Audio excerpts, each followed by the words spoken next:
അമേരിക്കയ്ക്കെതിരായിട്ടുള്ള പ്രത്യാക്രമണങ്ങൾ നിർത്തിവെക്കാൻ ഇറാനും തീരുമാനിച്ചു എന്ന വാർത്തകൾ പുറത്തുവരികയാണ്. നേരത്തെ ആയുധങ്ങളുടെ കുറവ് മൂലം അഥവാ പ്രതിരോധ ആയുധങ്ങളുടെ കുറവ് മൂലം അമേരിക്ക ഇറാനെതിരായിട്ടുള്ള ആക്രമണങ്ങളിൽ ചെറിയ ഒരു അയവ് വരുത്തിയിരുന്നു. അതോടൊപ്പം തന്നെ ആക്രമണങ്ങൾ നടത്തി ഇറാനിൽ നിന്ന് തിരിച്ചടി വാങ്ങാൻ അമേരിക്ക ഇപ്പോൾ ആഗ്രഹിക്കുന്നില്ല എന്ന തരത്തിലൊക്കെയുള്ള വാർത്തകൾ വന്നിരുന്നു. അതിനുശേഷമാണ് ഇപ്പോൾ എങ്കിൽ ഞങ്ങളും അതിന് തയ്യാറാണ്, മേഖലയുടെ ശാന്തത നിലനിർത്തുക എന്നതാണ് തങ്ങളുടെ അജണ്ട എന്ന് വ്യക്തമാക്കിക്കൊണ്ട് ഇറാനും ഇപ്പോൾ രംഗത്ത് വന്നിരിക്കുന്നു എന്ന വാർത്തകൾ പുറത്തുവരികയാണ്.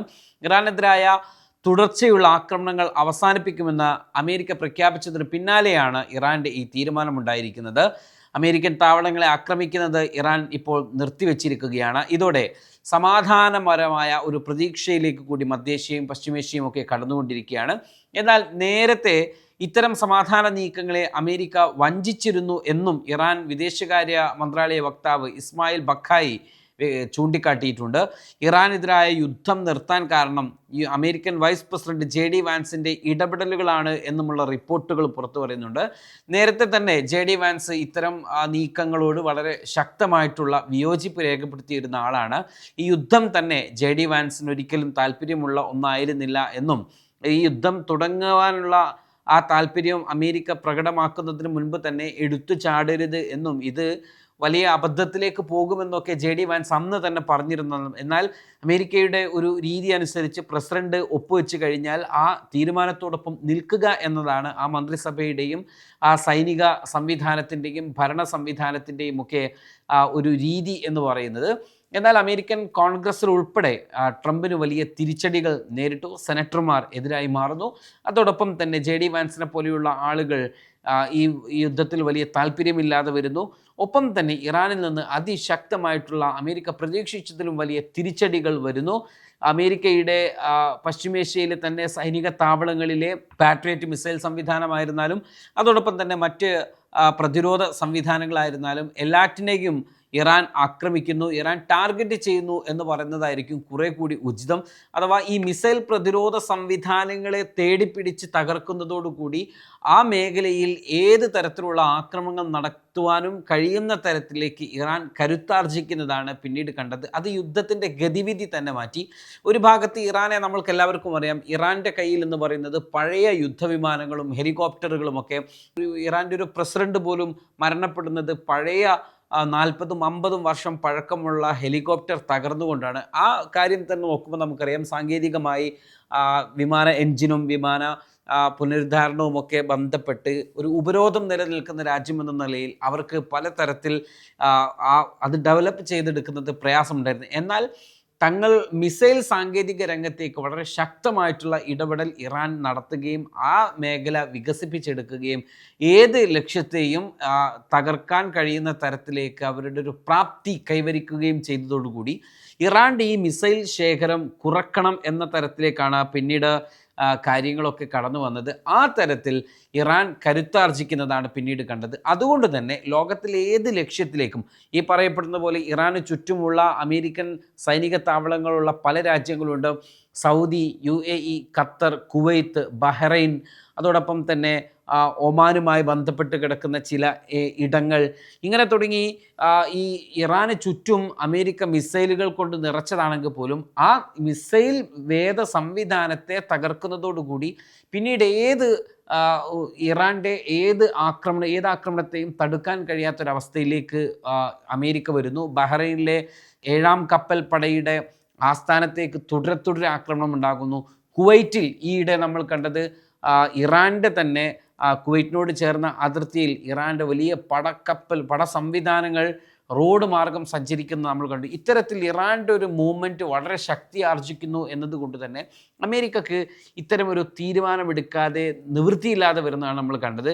ഇറാനുമായുള്ള യുദ്ധം കൂടുതൽ തീവ്രമാകുന്നതിനെക്കുറിച്ച് അമേരിക്കൻ വൈസ് പ്രസിഡന്റ് JD വാൻസും joint chief of staff chairman general Dan കെയ്നും വളരെ വലിയ ആശങ്ക പ്രകടിപ്പിക്കുന്നതായിട്ടുള്ള റിപ്പോർട്ടുകളുണ്ടായി. പ്രസിഡന്റ് ട്രംപ് വീണ്ടും സൈനിക നടപടികളെക്കുറിച്ച് ആലോചിക്കുന്നതിനിടയിലാണ് ഇവർ ഈ മുന്നറിയിപ്പ് നൽകിയത് എന്നതും ശ്രദ്ധേയമാണ്. ഇതിനൊക്കെ പിന്നാലെയാണ് അമേരിക്ക പശ്ചിമേഷ്യയിലെ സൈനിക നടപടികൾ താൽക്കാലികമായി നിർത്തിവെക്കുന്നത്. വെള്ളിയാഴ്ച വൈറ്റ് ഹൗസിൽ നടന്ന കൂടിക്കാഴ്ചയിലാണ് വാൻസും കെയ്നും യുദ്ധത്തെക്കുറിച്ചുള്ള ആശങ്കകൾ പങ്കുവച്ചത് എന്നതാണ് ഈ വിഷയവുമായി ബന്ധപ്പെട്ട വൃത്തങ്ങളെല്ലാം മുന്നോട്ട് വെച്ചത്. 2 ആഴ്ചയോളം നീണ്ടുനിന്ന തുടർച്ചയായ ബോംബാക്രമണങ്ങൾക്ക് ശേഷമാണ് വെള്ളിയാഴ്ച രാത്രിയോടെ അമേരിക്ക ആക്രമണങ്ങൾ നിർത്തിവെക്കുകയാണ് എന്ന് അറിയിക്കുന്നത്. പിന്നാലെ ഇറാനും നിർത്തിവെച്ചു. സൈന്യത്തിൻ്റെ പക്കൽ വെടിക്കോപ്പുകൾ തീർന്നുകൊണ്ടിരിക്കുകയാണെന്ന റിപ്പോർട്ടുകൾ എന്നാൽ ഇത് ട്രംപ് തള്ളിയിട്ടുണ്ട്. നേരത്തെയും ഇത് ട്രംപ് തള്ളിയിട്ടുള്ളതാണ്. എന്നാൽ നേരത്തെ ട്രംപ് ഇതിനെ വേറൊരു കാര്യമാക്കി പറഞ്ഞിട്ടുണ്ടായിരുന്നു. നമ്മളുടെ ആയുധങ്ങളൊക്കെ മറ്റു രാഷ്ട്രങ്ങൾക്ക് വേണ്ടി മറ്റു രാഷ്ട്രങ്ങളെ അകാരണമായി ആക്രമിച്ചുകൊണ്ട് തീർത്ത് കളയുകയാണ്. അത് പറഞ്ഞത് ബൈഡൻ ഭരണകൂടത്തിനെതിരായിരുന്നു എന്നതും നമ്മൾ ശ്രദ്ധിക്കേണ്ടതുണ്ട്. ആ ട്രംപാണ് ഇപ്പോൾ അധികാരത്തിലെത്തിയ ശേഷം തങ്ങളുടെ കയ്യിലുള്ള ആയുധങ്ങളെല്ലാം തീർത്തു കളഞ്ഞിരിക്കുന്നത്.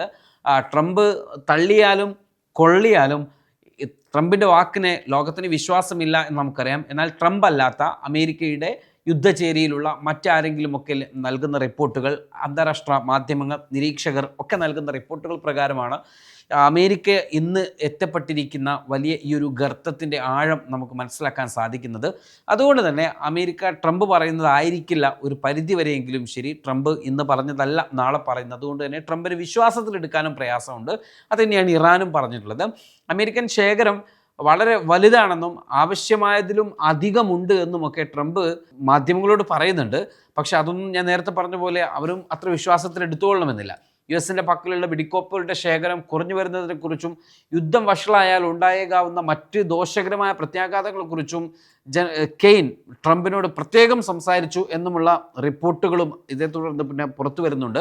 വെള്ളിയാഴ്ച ക്യാബിനറ്റ് അംഗങ്ങളുമായും മുതിർന്ന ഉപദേശകരുമായും നടത്തിയ കൂടിക്കാഴ്ചയ്ക്ക് ശേഷം മാധ്യമപ്രവർത്തകരോട് സംസാരിക്കവേ അമേരിക്കൻ ഉദ്യോഗസ്ഥർ ഇറാനുമായി സജീവമായ ചർച്ചകൾ നടത്തുന്നുണ്ട് എന്ന് ട്രംപ് പറഞ്ഞിരുന്നു. എങ്കിലും സൈന്യം ബോംബാക്രമണം തുടരുമോ അല്ലെങ്കിൽ അതിൻ്റെ തീവ്രത കൂട്ടാനോ സാധ്യതയുണ്ട് എന്നും അദ്ദേഹം സൂചിപ്പിക്കുന്നുണ്ട്. യുദ്ധം തുടങ്ങുന്നതിന് മുൻപ് തന്നെ നീണ്ടു നിൽക്കുന്ന സൈനിക നടപടികൾ അമേരിക്കയുടെ ആയുധശേഖരത്തെ ബാധിക്കുമെന്ന് കെയ്നും മറ്റ് സൈനിക നേതാക്കളും ട്രംപിന് മുന്നറിയിപ്പ് നൽകിയിരുന്നതാണ്.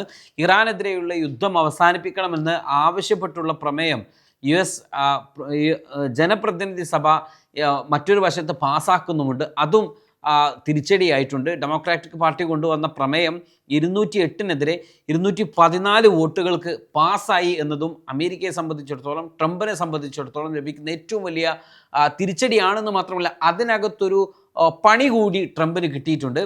റിപ്പബ്ലിക്കൻ പാർട്ടിക്ക് ഭൂരിപക്ഷമുള്ള സഭയിലാണ് ട്രംപിന് കനത്ത തിരിച്ചടി കിട്ടിയത് എന്നത് നമ്മളിവിടെ പ്രത്യേകം എടുത്തു പറയേണ്ടതുണ്ട്. പ്രമേയം റിപ്പബ്ലിക്കൻ പാർട്ടിക്ക് ഭൂരിപക്ഷമുള്ള സഭയിൽ വിജയിക്കുന്നു.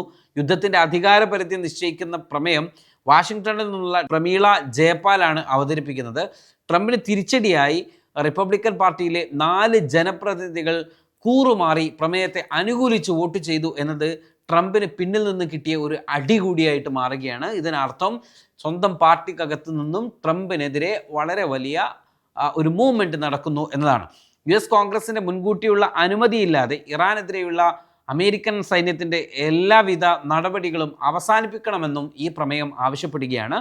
റിപ്പബ്ലിക്കൻ അംഗങ്ങളായ Tom Barrett, Brian Fitzpatrick, Warren Davidson, Thomas Massie എന്നിവരാണ് സ്വന്തം പാർട്ടിയുടെ നിലപാട് തള്ളിക്കൊണ്ട് പ്രമേയത്തെ അനുകൂലിക്കുന്നത്.